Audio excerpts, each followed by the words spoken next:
সুপ্রিয় শিক্ষার্থীরা, তোমাদের অনেক পঠিত একটা বিষয় রক্ত, তার গঠন এবং কাজ, এটা নিয়েই একটু ডিটেইলসে আলোচনা করার জন্য আজকে তোমাদের সাথে আছি আমি, তাসমিয়া সুলতানা, সহকারী অধ্যাপক, প্রাণিবিদ্যা বিভাগ, ব্রাহ্মণবাড়িয়া সরকারি কলেজ। রক্ত কী তা তো আমরা সবাই জানি, তবুও এবার আমরা একটু জীববিজ্ঞানের ভাষায় জেনে নেই রক্ত কী। রক্ত হলো উচ্চ শ্রেণীর প্রাণীদেহের এক প্রকার ঘন, আঠালো, লাল বর্ণের লবণাক্ত স্বাদের ঈষৎ ক্ষারীয় তরল যোজক কলা, যা কোষবহুল এবং বহু জৈব অজৈব পদার্থের সমন্বয়ে গঠিত। এই রক্ত বিভিন্ন রক্তবাহিকার দ্বারা দেহের সকল কোষে পুষ্টি, electrolyte, hormone, vitamin, antibody, oxygen এগুলো বহন করে নিয়ে যায় এবং নাইট্রোজেনজাত বর্জ্য আর কার্বন ডাইঅক্সাইডকে প্রত্যাহার করে নিয়ে আসে। চলো এক নজরে দেখে নিই রক্তের উপাদানগুলো কি কি। রক্তের উপাদানকে আমরা দুটি প্রধান অংশে ভাগ করে আলোচনা করতে পারি। রক্তরস বা প্লাজমা বা ধাত্র, এটা হচ্ছে ৫৫ ভাগ, আর দ্বিতীয় হচ্ছে কোষীয় উপাদান, যেটা রক্তের ৪৫ ভাগ ধারণ করে। এই যে প্লাজমা ৫৫ ভাগ, তার এই ৫৫ ভাগের বেশিরভাগ অংশই অর্থাৎ ৯০ থেকে ৯১ ভাগই হচ্ছে পানি। এই পানিতে দ্রবীভূত অবস্থায় বিভিন্ন কঠিন পদার্থ থাকে ৮ থেকে ৯ ভাগ, আর খুব সামান্য পরিমাণে ১ থেকে ২% মাত্র শ্বসনিক গ্যাসগুলো থাকে। এই শ্বসনিক গ্যাসগুলো রক্তরসে দ্রবীভূত হয়ে আমাদের কোষে কোষে পরিবাহিত হয়। কঠিন উপাদানগুলো আবার দুই ভাগে ভাগ করতে পারি। অজৈব আয়ন, যেমন sodium, chloride, calcium, magnesium, carbonate, bicarbonate, manganese. আর জৈব উপাদানগুলো হচ্ছে কিছু প্লাজমা প্রোটিন, যেমন ফাইব্রিনোজেন, প্রথমবিন, অ্যালবুমিন, গ্লোবিউলিন।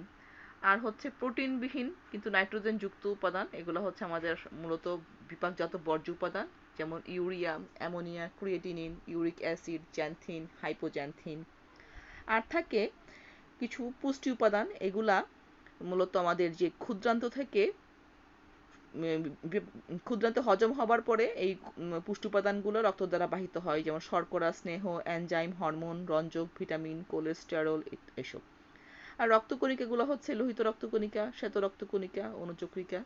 এগুলা সম্পর্কে আমরা একটু পরেই পড়ছি।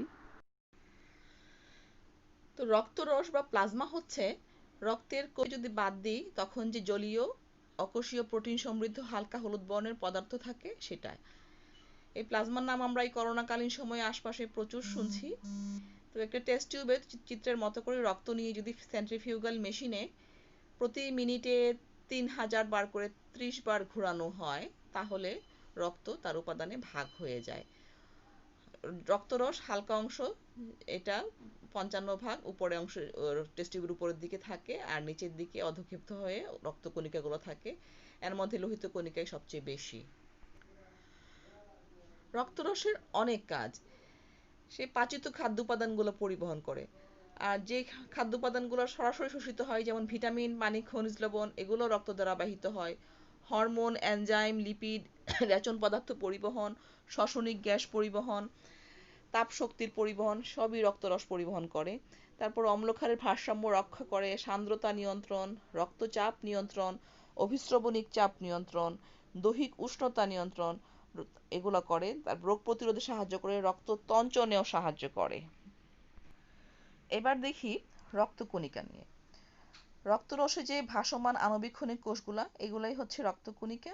লোহিত রক্তকণিকা, শ্বেত রক্তকণিকা, অনুচক্রিকা। তো এগুলোকে আমরা কণিকা বলি, কারণ হচ্ছে এগুলা অন্যান্য কোষের মতো স্ববিভাজিত হয়ে সৃষ্টি হয় না। আমাদের দেহের সকল কোষ যেরকম মাইটোসিস প্রক্রিয়ায় বিভাজিত হতে পারে, সেভাবে রক্তকণিকাগুলো বিভাজিত হয় না, বরং এরা নির্দিষ্ট এক প্রকার স্টেম সেল থেকে বিশেষ এক হিমাটোপয়েসিস নামক প্রক্রিয়ায় উৎপন্ন হয়ে রক্তের বাহিকায় সরবরাহ হয়। তো এই যে হিমাটোপয়েসিস প্রক্রিয়ার কথা বললাম, মাল্টিপোটেন্ট হিমাটোপয়েটিক স্টেম সেল থেকে হিমাটোপয়েসিস প্রক্রিয়ায় লোহিত কণিকা সহ সকল রক্তকণিকায় উৎপত্তি হয়। তো এই হিমাটোপয়েটিক স্টেম সেলটা আমাদের মানব জীবনের বিভিন্ন পর্যায়ে শরীরের বিভিন্ন অংশে অবস্থান করে। চিত্রের মাধ্যমে দেখলে তোমাদের বুঝতে সুবিধা হবে। চিত্রে আমাদের জীবনের বিভিন্ন পর্যায়ে রক্তকণিকা কোত্থেকে উৎপন্ন হচ্ছে সেটা আমি বোঝানোর চেষ্টা করেছি। প্রথমে দেখো একটা ভ্রূণের চিত্র দিয়েছি। একদম জীবনের প্রথম পর্যায়ে প্রথম 3 সপ্তাহ পর্যন্ত যখন ভ্রূণের শরীরে তেমন কোনো অঙ্গই তৈরি হয় না, তখন বহির্ভ্রূণীয় একটা অংশ যেটা কুসুমথলি বা ইয়কসেক, সেখানে হেমাটোপয়েটিক স্টেম সেল অবস্থান করে এবং রক্তকণিকা সেখানে উৎপাদিত হয়ে ভ্রূণের দেহে বাহিত হয়। তারপরে যখন ভ্রূণের দেহে যকৃৎ তৈরি হয়, তখন ওই স্টেম সেলটা যকৃতে স্থানান্তরিত হয় এবং যকৃৎ থেকে রক্তকণিকা উৎপন্ন হয়ে ভ্রূণদেহে বাহিত প্রবাহিত সরবরাহ হয়। তারপর যখন ভ্রূণটা আরো বড় হয়, তখন তখন আমরা সেটাকে ভ্রূণ না বলে আমরা ফিটাস বলি। তার দেহে আস্তে আস্তে অস্থিগুলা তৈরি হওয়া শুরু করে। তো সমস্ত অস্থিরই ভিতরে লাল মজ্জা অ্যাক্টিভ থাকে এবং সেখানে যকৃতের পাশাপাশি রক্তকণিকার উৎপাদন শুরু হয়। এভাবে ফিটাসের দেহে জন্মের আগ পর্যন্ত যকৃতের পাশাপাশি রক্ত লাল মজ্জা থেকে রক্তকণিকার উৎপাদিত হয়ে ভ্রূণের দেহে বাহিত হতে থাকে। কিন্তু জন্ম হয়ে যাবার পরে যকৃতের উৎপাদন বন্ধ হয়ে যায়, শুধুমাত্র লাল অস্থিমজ্জা থেকেই রক্তকণিকা উৎপাদিত হয়। তো সকল অস্থিরই লাল মজ্জা অ্যাক্টিভ থাকে বয়সন্ধিকাল পর্যন্ত। তারপর যখন আস্তে আস্তে মানুষের বয়স বাড়তে থাকে, শরীরের প্রান্তীয় অংশ অর্থাৎ হাত এবং পায়ের অস্থিমজ্জাগুলো হলুদ অস্থিমজ্জায় পরিণত হয়। এগুলো থেকে তখন আর রক্তকণিকা উৎপাদিত হয় না। শুধুমাত্র অক্ষীয় কঙ্কাল অর্থাৎ আমাদের মূল বডি, সেখানকার অস্থিমজ্জাগুলোই অ্যাক্টিভ থাকে এবং শুধুমাত্র ফিমারের অগ্রভাগ আর হিউমারাসের অগ্রভাগটা অ্যাক্টিভ থেকে শরীরে সারা জীবন ব্যাপী অক্ষীয় কঙ্কালের সাথে সাথে সারা জীবন ব্যাপী রক্তকণিকার প্রবাহ অব্যাহত রাখে। এখানে যেই ছকটা দেখতে পাচ্ছ, এটা হচ্ছে স্টেম সেল থেকে বিভিন্ন রক্তকণিকা কিভাবে উৎপাদিত হওয়ার একটা ফ্লো চার্ট। এইখানে তোমরা শুরুতেই যে স্টেম সেলটা, সেই স্টেম সেলটা দুই ভাগ হচ্ছে মাইটোসিস প্রক্রিয়ায় হয়ে, একটা পুনরায় আবার স্টেম সেল রয়ে যাচ্ছে, আর আরেকটা থেকে দুই ধরনের প্রাথমিক কোষ সৃষ্টি হচ্ছে। একটা হচ্ছে মাইলয়েড স্টেম সেল, একটা হচ্ছে লিম্ফয়েড স্টেম সেল। আর মাইলয়েড স্টেম সেল থেকে যেই কণিকা ব্লাস্ট কোষগুলো উৎপন্ন হয়, এগুলো হচ্ছে মেগাক্যারিওব্লাস্ট, তারপর ইরেথ্রোসাইটের জন্য মানে লোহিত কণিকার জন্য প্রো ইরেথ্রোব্লাস্ট, তারপরে দানাদার শ্বেতকণিকার জন্য মাইলোব্লাস্ট, আর মনোসাইটের জন্য মনোব্লাস্ট।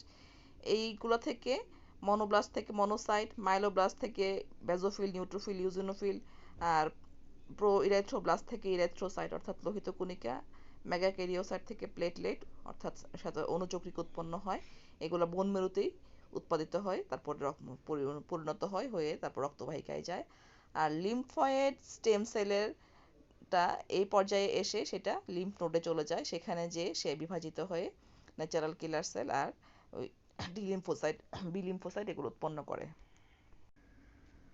লোহিত রক্তকণিকা আমাদের রক্তকণিকাগুলোর মধ্যে প্রধান অংশই সে দখল করে আছে। আকৃতি হচ্ছে গোল এবং অবতল, অবতল, উভয় দিকেই অবতল। এই অবতল হওয়াতে তার শ্বসনিক তল বেড়ে গিয়েছে বহুগুণ। আর তার আকার খুব ছোট, মাত্র 7.3 মাইক্রোমিটার ব্যাস, আর স্থূলতা হচ্ছে 2.2 মাইক্রোমিটার। তবে সংখ্যায় অনেক বেশি। ভ্রূণ দেহে সবচেয়ে বেশি থাকে 80 থেকে 90 লক্ষ প্রতি ঘন মিলিমিটারে। শিশুদের দেহে 60 থেকে 70 লক্ষ, আর প্রাপ্তবয়স্ক হলে পরে পুরুষের দেহে 54 লক্ষ প্রতি ঘন মিলিমিটারে, আর স্ত্রীর দেহে 48 লক্ষ প্রতি ঘন মিলিমিটার। এই লোহিত কণিকাগুলা খুবই নমনীয় থাকে, এগুলা স্থিতিস্থাপক প্রকৃতির হয়। নমনীয় হওয়াতে এরা সূক্ষ্ম সূক্ষ্ম কোষিক তালিকা ভেতর দিয়েও শরীরের সমস্ত কোষের কাছাকাছি পৌঁছে যেতে পারে। এগুলোর মধ্যে নিউক্লিয়াস সহ অন্যান্য কোষীয় অঙ্গাণু কিছুই থাকে না, শুধুমাত্র প্রচুর পরিমাণে হিমোগ্লোবিন থাকে তার ভিতরে। শরীরে যদি কোনো কারণে অক্সিজেনের মাত্রা কমে যায়, তখন বৃক্ক সেটা শনাক্ত করতে পারে এবং বৃক্ক থেকে তখন ইরাইথ্রোপয়েটিন নামক এক ধরনের হরমোন নিঃসৃত হয়। সেই হরমোনটা বোন মেরুতে যেয়ে লোহিত কণিকার উৎপাদনকে বাড়িয়ে দেয়। তখন লোহিত কণিকা বেশি বেশি উৎপাদিত হয় এবং তখন অক্সিজেনের মাত্রা আবার শরীরে ঠিক হয়ে যায়। তো রক্তকণিকার উৎপত্তির চার্টে আমরা লোহিত কণিকার উৎপত্তি দেখে আসছিলাম। সেখানে সেটা দেখেছিলাম যে আমরা স্টেম সেল থেকে, মেইন স্টেম সেল থেকে মাইলোব্লাস্ট স্টেম সেল, সেখান থেকে হলো প্রো ইরাইথ্রোব্লাস্ট। তো এই কোষটা আরও কয়েকবার মাইটোসিস বিভাজনের পরে উৎপাদিত করে ইরাইথ্রোব্লাস্ট। এই ইরাইথ্রোব্লাস্ট পর্যায়ে আস্তে আস্তে তার ভেতর থেকে নিউক্লিয়াস সহ অন্যান্য সকল কোষীয় অঙ্গাণুগুলা বর্জিত হয় এবং বর্জিত হওয়ার পরে সে বিশেষ প্রক্রিয়ায় বোন মেরু থেকে কোষিক নালিকায় প্রবেশ করে। এভাবে কোষিক নালিকায় প্রবেশ করার প্রক্রিয়াটাকে বলা হয় এক্সোসাইটোসিস। তো সে যখন কোষিক নালিকায় প্রবেশ করার পর তখন তাকে আমরা ইরাইথ্রোসাইট বলে অভিহিত করি। তো লোহিত কণিকার রাসায়নিক গঠন দেখি আমরা, যে লোহিত কণিকায় পানি থাকে 60 থেকে 70 ভাগ, বাকি অংশটুকু থাকে কঠিন পদার্থ। এই কঠিন পদার্থের বেশিরভাগ অংশ 90 ভাগই হচ্ছে হিমোগ্লোবিন, আর বাকি 10% হচ্ছে কয়েক কিছু প্রোটিন, লিপিড, অজৈব লবণ, ফসফেট, পটাশিয়াম ইত্যাদি। হিমোগ্লোবিনই হচ্ছে সিংহভাগ একটা লোহিত কণিকার। একটা লোহিত কণিকার ওজনের 33 ভাগই হচ্ছে হিমোগ্লোবিন থাকে, এবং একটা কণিকার ভেতরে 280 মিলিয়ন হিমোগ্লোবিন অণু থাকতে পারে। প্রতি 100 মিলিমিটার রক্তে একজন প্রাপ্তবয়স্ক সুস্থ মানুষের 16 গ্রাম হিমোগ্লোবিন থাকার কথা। প্রতিটি হিমোগ্লোবিন অণু হিম এবং গ্লোবিন নামক দুটি অংশ নিয়ে তৈরি হয়। এই যে চিত্রে তোমরা দেখতে পাচ্ছ পেঁচানো যে শিকলের মতো কালারফুল অংশগুলো, এগুলো হচ্ছে সেই গ্লোবিন প্রোটিনের শিকল। এগুলোর মাঝে 4টা হিমোগ্লোবিন অণু থাকে। এই হিমোগ্লোবিন অণুর কেন্দ্রে থাকে একটি করে আয়রন। তো এই এক একটা হিমোগ্লোবিন অণু 4টা করে অক্সিজেন অণুর সাথে যুক্ত হতে পারে। তো এভাবে যদি একটা লোহিত কণিকায় 280টা হিমোগ্লোবিন অণু থাকে, এই 280টা হিমোগ্লোবিন অণুর প্রত্যেকটা যদি 4টি করে অক্সিজেন পরমাণুর সাথে যুক্ত হয়, তাহলে দেখা যায় যে একটা লোহিত কণিকার ভিতরে 1 বিলিয়নেরও বেশি অক্সিজেন অণু বাহিত হতে পারে একটা হিমোগ্লোবিন অণু দিয়ে। অস্থি মজ্জা থেকে লোহিত কণিকা উৎপাদিত হয়ে রক্তবাহিকায় মুক্ত হওয়ার পর এটি প্রায় 120 দিন বাঁচে, অর্থাৎ 4 মাস। 120 দিন পরে এটা নষ্ট হয়ে যায়। নষ্ট হয়ে গেলে পরে ম্যাক্রোফেজ তাকে খেয়ে ফেলে, অর্থাৎ ম্যাক্রোফেজের ভেতরে সে তার উপাদানে বিশ্লিষ্ট হয়ে যায়। হিমোগ্লোবিনের হিম এবং গ্লোবিন অংশে লোহিত কণিকার উপাদান ভাগ হয়ে যায়। গ্লোবিন অংশটা অ্যামাইনো অ্যাসিড রূপে সাইটোপ্লাজমে থাকে এবং সেখান থেকে সেটা প্রোটিন সংশ্লেষণে ব্যবহৃত হয়। আর হিম অংশটা আয়রন এবং রঞ্জকে 2 ভাগ হয়ে যায়। আয়রন অংশটা আবারও বোন মেরুতে যে লোহিত কণিকা উৎপাদনে অংশ নেয়, আর রঞ্জক অংশটা প্রথমত বিলিভার্ডিনে, তারপরে বিলিরুবিনে পরিণত হয়ে যকৃতের পিত্তাশয়ে জমা থাকে। সেখান থেকে সেটা খাদ্যের পাচনে এবং বৃক্কের মাধ্যমে আমাদের শরীর থেকে নিষ্ক্রান্ত হয়। সংক্ষেপে একটু দেখে নেই লোহিত কণিকা কি কি কাজ করে। সে শ্বসনিক গ্যাস অর্থাৎ অক্সিজেন, কার্বন ডাইঅক্সাইড পরিবহন করে। রক্তের ঘনত্ব সে ঠিক রাখে, কারণ তার পরিমাণে তো রক্তে বেশি। সে বাফার হিসেবে কাজ করে, আয়নিক ভারসাম্য বজায় রাখে, রক্তরসের অভিস্রবণিক চাপ ঠিক রাখে। হিমোগ্লোবিন হতে বিলিভার্ডিন, বিলিরুবিন উৎপন্ন হয়, যেটা পিত্তাশয়ে জমা হয়ে আমাদের পরিপাকতন্ত্রের উপকারে হয়। আর সবচেয়ে যেই একটা ইম্পর্টেন্ট জিনিস সেটা হচ্ছে যে লোহিত কণিকার প্লাজমা ঝিল্লিতে এক ধরনের প্রোটিন থাকে, প্রত্যেকটা মানুষের আলাদা আলাদা ধরনের। এটাকে আমরা অ্যান্টিজেন বলি, কারণ এটার প্রতিক্রিয়া আমাদের রক্তে নির্দিষ্ট ধরনের অ্যান্টিবডি উৎপন্ন হয়। এই অ্যান্টিজেনের উপস্থিতির উপর ভিত্তি করে আমাদের রক্তের গ্রুপিং করা হয় এ, বি এবং এবি। শ্বেতকণিকা বা লিউকোসাইট। লোহিত কণিকাকে আমরা দেখেছি নিউক্লিয়াস নেই, কিন্তু শ্বেতকণিকায় নিউক্লিয়াস থাকে। তবে এটাকে রঞ্জিত না করলে এটাকে মাইক্রোস্কোপের নিচে বর্ণহীন দেখায়। এর গঠনটা অনিয়ত, অর্থাৎ নির্দিষ্ট কোনো শেপ থাকে না, আর অ্যামিবয়েড গমনে সক্ষম। দেহের প্রতিরক্ষার কাজে এটা খুব ওতপ্রোতভাবে জড়িত, একে দেহের প্রহরী বলা হয়। এর আয়ু অনেক কম লোহিত কণিকার তুলনায়, মাত্র কয়েক ঘন্টা থেকে কয়েকদিন। সংখ্যা নবজাতকে 9 থেকে 30,000, 2 বছর বয়স পর্যন্ত 17,000-এর মতো থাকে, আর বড় হলে প্রাপ্তবয়স্ক হলে গড়ে 7,000 থেকে, এমনিতে 4 থেকে 10,000। লোহিত কণিকা এবং শ্বেতকণিকার সংখ্যার অনুপাত 700:1। আমাদের রক্তের মাত্র 1%ই শ্বেতকণিকা থাকে। এই শ্বেতকণিকার সংখ্যার তারতম্যের জন্যই রক্তের বিভিন্ন যে রোগ, বিশেষ করে ব্লাড ক্যান্সার, এই শ্বেতকণিকার সংখ্যার ভারসাম্যহীনতার ফলে তৈরি হয়। শ্বেতকণিকা বেশি হয়ে গেলে তখন সেটাকে বলা হয় লিউকোসাইটোসিস, কম হলে বলা হয় লিউকোপেনিয়া। লিউকেমিয়া নামের যে ব্লাড ক্যান্সারের কথা আমরা বহুত শুনি, সেটার ক্ষেত্রে যা হয় যে লোহিত কণিকা নষ্ট হয়ে যায় আর শ্বেতকণিকা প্রচুর পরিমাণে বেড়ে যায় তখন রক্তে। আমাদের যকৃতে কিছু শ্বেতকণিকা স্থায়ীভাবে অবস্থান করে, এগুলা রক্তে প্রবাহিত স্থানান্তরিত মানে সারা দেহে প্রবাহিত হয় না। এগুলাকে যকৃত অবস্থানকারী এই শ্বেতকণিকাগুলোকে বলা হয় কুফার সেল বা কাফার সেল। শ্বেতকণিকার প্রকারভেদ প্রধানত দুই প্রকার, গ্রানুলার এবং অ্যাগ্রানুলার। অ্যাগ্রানুলার হচ্ছে যেটা সাইটোপ্লাজমে কোনো দানা সদৃশ কণা নেই। এই দানাগুলো আসলে এনজাইমের পূর্ণ থলিবিশেষ। তো ইউসিনোফিল, বেজোফিল এবং নিউট্রোফিলের ভিতরের এই দানা সদৃশ এনজাইম, ঝিল্লিবদ্ধ এনজাইম প্রচুর পরিমাণে থাকে, সেই জন্য এগুলোকে দানাদার মনে হয়। আর লিম্ফোসাইট, মনোসাইটের এরকম দানা সদৃশ এনজাইমের থলি থাকে না। তো দানাদারের মধ্যে প্রকারভেদ একটা হচ্ছে নিউট্রোফিল, সেটা গোলাকার, ব্যাস থাকে 12 থেকে 15 মাইক্রন। এটা মোট শ্বেতকণিকা 70%। এর প্রধান একটা বৈশিষ্ট্য হচ্ছে এর নিউক্লিয়াসটা 2 থেকে 5 লোব বিশিষ্ট, প্রধানত 3 লোবই বেশি দেখা যায়। ডায়াবেটিস প্রক্রিয়ায় এটি কোষিক নালিকা ভেদ করে যেখানে সংক্রমণ হয় সেখানকার টিস্যুতে এটা প্রবেশ করতে পারে, এবং যে কোনো সংক্রমণস্থলে প্রথম যেই শ্বেতকণিকা উপস্থিত হয় সেটা হচ্ছে এই নিউট্রোফিল। এটা প্রথম সাড়াদানকারী শ্বেতকণিকা। ইওজোনোফিল লালচে কমলা রঙের গ্রানিউলার শ্বেতকণিকা, এটা নিউক্লিয়াস 2 লোব বিশিষ্ট। এটার চিত্রটা দেখে তোমরা বুঝতে পারছো যে ইওজোনোফিল কি কাজ করে মূলত দেহে। বড় বড় লার্ভা যেগুলো ফ্যাগোসাইটোসিস প্রক্রিয়ায় শ্বেতকণিকা ধ্বংস করতে পারে না, সেগুলাকে এই ইওজোনোফিল তার এনজাইম নিঃসরণ করে বাহির থেকেই এটাকে মেরে ফেলে, তাকে সে ঘিরে ফেলে প্রথমে ইওজোনোফিল অনেকগুলো মিলে, তারপর সেটাকে মেরে ফেলে। এছাড়া শরীরে কোনো অ্যালার্জেন জাতীয় বস্তু প্রবেশ করলে তখনও শরীরে তখন সে তার মধ্যে ভিতর থেকে হিস্টামিন ক্ষরিত হয়। হিস্টামিন ক্ষরিত হলে পরে সেই অ্যালার্জেনের বিরুদ্ধে শরীরে প্রদাহ সংবেদন তৈরি হয়, শরীরে চুলকানি, ফুলে যাওয়া, লাল হওয়া এই ধরনের সংবেদন তৈরি হয়। বেজোফিল হচ্ছে খাড়া শক্ত দানাদার শ্বেতকণিকা, যেটার দানাগুলা নীল রঙের। এটি হ্যাপারিন নিঃসরণের মাধ্যমে দেহের অভ্যন্তরে রক্ত জমাট বাঁধা প্রতিহত করে। এছাড়া সংক্রমিত যে কোনো ক্ষতস্থানে যেখানে সংক্রমণ হয় সেখানে হিস্টামিন ক্ষরণের মাধ্যমে প্রদাহ সাড়া তৈরি করে, যার ফলে অন্যান্য শ্বেতকণিকা সেখানে দ্রুত ছুটে যায়। মনোসাইট হচ্ছে অদানাদার ফ্যাগোসাইট, এটা সবচেয়ে বড় শ্বেতকণিকা।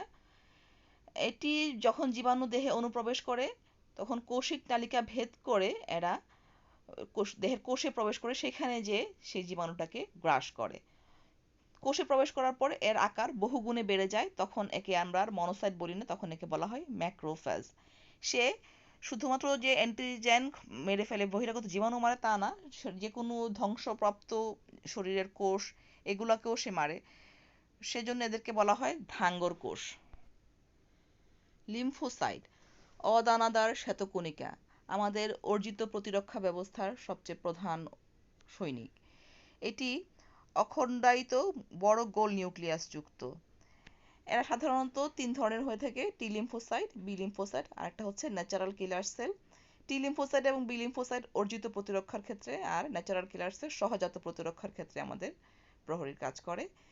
টি লিম্ফোসাইট অন্তঃকোষীয় জীবাণু, টিউমার কোষ, ক্যান্সার কোষ এগুলোকে মেরে ফেলে, আর বি লিম্ফোসাইট মূলত অ্যান্টিবডি উৎপাদনের মাধ্যমে দেহে প্রতিরক্ষার কাজে সুরক্ষা দেয় আমাদেরকে।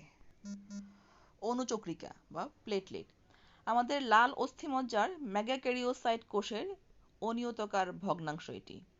এর মধ্যে কোনো নিউক্লিয়াস থাকে না, ব্যাস হচ্ছে 1 থেকে 4 মাইক্রোমিটার, সংখ্যা প্রতি ঘন মিলিমিটার রক্তে 1.5 থেকে 3 লক্ষ। এর আয়ু হচ্ছে 8 থেকে 10 দিন, তারপর এটা যকৃৎ বা প্লীহায় ম্যাক্রোফেজ দ্বারা ধ্বংস হয়ে যায়। প্রধান কাজ হচ্ছে রক্ত তঞ্চন করা, যে কোনো কাটা স্থান থেকে রক্ত প্রবাহ বন্ধ করার জন্য রক্ত প্রবাহিকাকে সংকুচিত করে সে সেরোটোনিন ক্ষরণের মাধ্যমে, এবং সেই ক্ষতস্থানটাকে রক্ত তঞ্চন করে সেখানে ব্লাড ক্লট সৃষ্টি করে, হিমোস্ট্যাটিক প্লাক সৃষ্টি করার মাধ্যমে সেই ক্ষতস্থানটাকে বন্ধ করে দেয়। তো আজকে এই পর্যন্তই থাকুক, তোমরা আশা করি তোমাদের ভালো লাগবে। তোমরা ভালো থেকো, খুদা হাফেজ।